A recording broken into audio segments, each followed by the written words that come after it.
যাদের পোস্ট অফিসে অ্যাকাউন্ট রয়েছে তাহলে আজকের ভিডিওটি সম্পূর্ণ আপনাদের জন্য। কারণ পোস্ট অফিসের যে ক্ষুদ্র সঞ্চয় প্রকল্পগুলি থাকে সেগুলো যে সুদের হার অর্থাৎ সুদের হারের পরিবর্তন হয় প্রত্যেক 3 মাস অন্তর অন্তর। আশা করি এটা আপনারা প্রত্যেকে জানেন।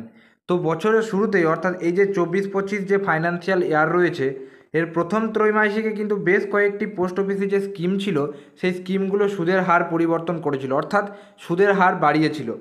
কিন্তু দ্বিতীয় যে ত্রৈমাসিক অর্থাৎ এপ্রিল থেকে জুন, এই এপ্রিল থেকে জুনে কিন্তু ত্রৈমাসিক সুদের হার কোনো কিছু পরিবর্তন করা হয়নি। এবার যেটা রয়েছে জুলাই থেকে সেপ্টেম্বর পোস্ট অফিসের স্কিমগুলির সুদের হার একই রাখার সিদ্ধান্ত নিয়েছে সরকার। তাহলে এখন অর্থাৎ বর্তমান সময়ে আপনারা কোন কোন স্কিমে কত সুদের হার পাবেন যদি স্কিমগুলোতে টাকা ইনভেস্টমেন্ট করেন, তাহলে এখনকার যে স্কিমগুলো রয়েছে পোস্ট অফিসে সেই স্কিমগুলোতে কীরকম কী সুদের হার আপনারা পাবেন সেটাই আজকে আমরা এই ভিডিওতে আলোচনা করব। তাই অবশ্যই ভিডিওটি শেষ পর্যন্ত দেখবেন, আপনারা তাহলে পুরো বিষয়টা বুঝতে পারবেন কোন স্কিমে কত সুদ দিচ্ছে। তো চলুন এখানে কিন্তু আমরা দেখে নিই। তো জুলাই থেকে সেপ্টেম্বর যে পোস্ট অফিসের সুদের হার যেগুলো রয়েছে পরিবর্তন করা হয়নি, কিন্তু দিচ্ছে কত সেটা আপনাদের জানতে হবে। তো এখানে দেখতে পাচ্ছেন প্রথমেই যেটা রয়েছে সেভিংস অ্যাকাউন্ট। পোস্ট অফিসে যদি আপনি সেভিংস অ্যাকাউন্ট ওপেন করেন তাহলে সেখানে আপনি সুদ পাচ্ছেন 4%। ঠিক আছে, এরপর রয়েছে 1 বছরের টাইম ডিপোজিট স্কিম, এফডি, 1 বছরের টাইম ডিপোজিট স্কিম। সেই স্কিমে যদি আপনারা টাকা ইনভেস্ট করেন সেখানে পাচ্ছেন 6.9% সুদের হার। 2 বছরের টাইম ডিপোজিট অর্থাৎ 2 বছরের জন্য যদি আপনি ফিক্সড ডিপোজিট করেন সেক্ষেত্রে সুদ পাচ্ছেন 7%। 3 বছরের ফিক্সড ডিপোজিট করলে আপনি পাচ্ছেন 7.1% সুদের হার। এবং যদি আপনি 5 বছরের জন্য টাকা ইনভেস্টমেন্ট করেন বা এফডি করেন বা ফিক্সড ডিপোজিট করেন সেক্ষেত্রে আপনি সুদ পাচ্ছেন কত? 7.5% সুদের হার। 5 বছরের জন্য যদি আপনি রেকারিং ডিপোজিটস করেন অর্থাৎ রেকারিং ডিপোজিট স্কিম, যেটা আপনি মাসে মাসে টাকা ইনভেস্টমেন্ট করতে পারবেন আপনার সামর্থ্য অনুযায়ী, সেখানে আপনি পাচ্ছেন 6.7% সুদের হার। Senior citizen savings scheme SCSS, এই স্কিমে টাকা ইনভেস্টমেন্ট করলে আপনি পাচ্ছেন, অর্থাৎ এটা স্কিম না, সিনিয়র সিটিজেন সেভিংস স্কিম, অর্থাৎ যে স্কিমে আপনি পাচ্ছেন 8.2% সুদের হার। মাসিক আয় অর্থাৎ মাসিক আয় অ্যাকাউন্ট স্কিম মানে হচ্ছে যেটা MIS অর্থাৎ মান্থলি ইনকাম স্কিম, যেখানে কিন্তু আপনি পাচ্ছেন 7.4% সুদের হার। এটা কিন্তু এফডিরই আর একটা পার্ট, অর্থাৎ একটা অ্যানুয়ালাইজড এফডি আর একটা হচ্ছে MIS। এটা কিন্তু আশা করি প্রত্যেকেই জানেন। জাতীয় সঞ্চয় শংসাপত্র অর্থাৎ NSC, ন্যাশনাল স্কিম যেটা রয়েছে সেটা হচ্ছে আপনার 7.7%। এরপর রয়েছে PPF অর্থাৎ পাবলিক প্রভিডেন্ট ফান্ড, যেখানে আপনি পাচ্ছেন 7.1%।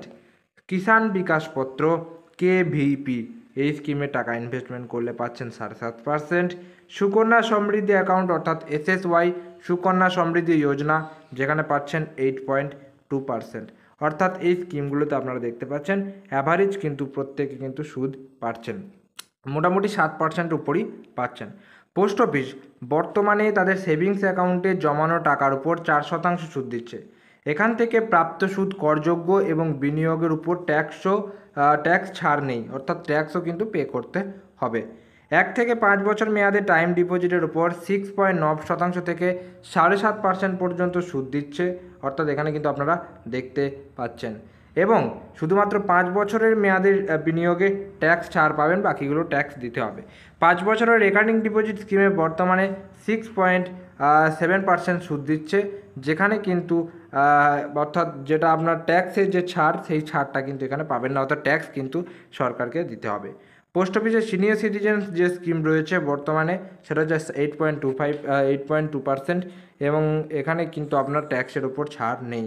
এরপর রয়েছে পোস্ট অফিসের মাসিক আয় যেটা MIS, যেটা বললাম 7.4%, এখানেও কিন্তু ট্যাক্সের কোনো রকম ছাড় নেই বিনিয়োগের উপর। এরপর রয়েছে ন্যাশনাল সেভিংস স্কিম যেটা রয়েছে সেটা হচ্ছে 7.7% সুদ পাচ্ছেন, এবং এখানে কিন্তু আপনি বিনিয়োগের উপর আপনি ট্যাক্স ছাড় পাচ্ছেন, অর্থাৎ এখানে কিন্তু ট্যাক্সের ছাড় পাবেন। পাবলিক প্রভিডেন্ট ফান্ডের উপরও ট্যাক্সের ছাড় পাবেন, সুদ পাচ্ছেন 7.1%। তাছাড়া পোস্ট অফিসে 115 মাসে ক্ষুদ্র সঞ্চয় স্কিম কিষাণ বিকাশ পত্র বর্তমানে সুদের হার 7.5%, এখানেও আপনি কিন্তু ট্যাক্সের ছাড় পাচ্ছেন না। আবার পোস্ট অফিসে খুবই জনপ্রিয় স্কিম সুকন্যা সমৃদ্ধি যোজনা, এখানে দিচ্ছে 8.2%, অর্থাৎ 8.2%, যেখানে কিন্তু ট্যাক্সের উপর ছাড় আপনি পাচ্ছেন। তাহলে দেখতে পাচ্ছেন কোন কোন স্কিমে আপনি ট্যাক্সের ছাড় পাচ্ছেন, কোন কোন স্কিমে ট্যাক্সের ছাড় পাচ্ছেন না, সব কিছু A to Z এখানে কিন্তু আপনাদের জন্য বলা রয়েছে। তাই অবশ্যই ভিডিওটি শেষ পর্যন্ত দেখতে বলেছিলাম। এবং এই যে স্কিমগুলোতে রয়েছে এখন এই সুদগুলো দিচ্ছে। এবার আপনারা যদি টাকা ইনভেস্টমেন্ট করতে চান অবশ্যই তার জন্য পোস্ট অফিসে আপনাকে যোগাযোগ করতে হবে, যেটাতে আপনি ইনভেস্টমেন্ট করতে চাচ্ছেন তার জন্য। তো এই ছিল আজকের আমাদের ভিডিওটি কেমন লাগলো অবশ্যই কমেন্ট করে জানাবেন। যদি কোনো এবং যদি ভিডিওটি ভালো লেগে থাকে একটা লাইক, চ্যানেলে যদি নতুন থাকেন চ্যানেলটিকে সাবস্ক্রাইব করে পাশে যে বেল নোটিফিকেশন সেটা হলে সেট করে রাখবেন, কারণ আমরা প্রতিনিয়ত বিভিন্ন আপডেট সংক্রান্ত ভিডিও আপলোড করার চেষ্টা করে থাকি। এবং হ্যাঁ, আপনাদের যদি কোনো রকম কমেন্ট থাকে, অর্থাৎ কোনো কিছু জানার থাকে বা কোনো কিছু প্রশ্ন থাকে, কমেন্ট বক্সে জানাবেন, সেটা আমরা অবশ্যই রিপ্লাই করার চেষ্টা করব। দেখা হচ্ছে পরের কোনো ভিডিওতে, ততক্ষণ পর্যন্ত প্রত্যেকে সুস্থ থাকুন, ভালো থাকুন, টাটা এবং ধন্যবাদ সকলকে।